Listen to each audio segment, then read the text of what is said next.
Serangan drone FPV kembali terjadi di wilayah konflik Ukraina. Kali ini, drone milik Rusia dilaporkan menghantam sejumlah kendaraan militer Ukraina, termasuk kendaraan lapis baja yang tengah beroperasi dan disamarkan di garis depan.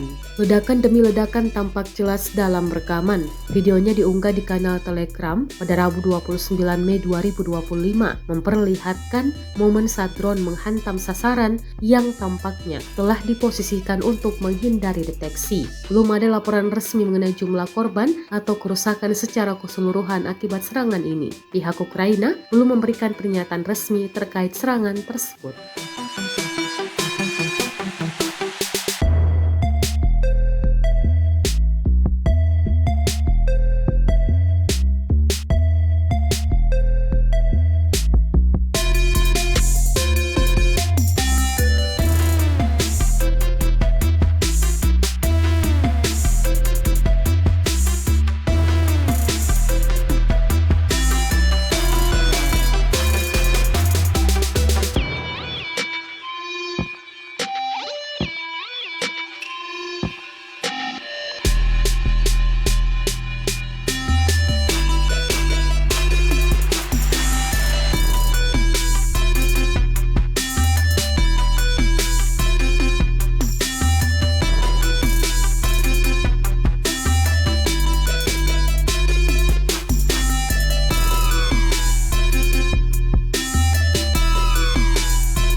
Download Tribun X sekarang, menghadirkan lokal menjadi Indonesia.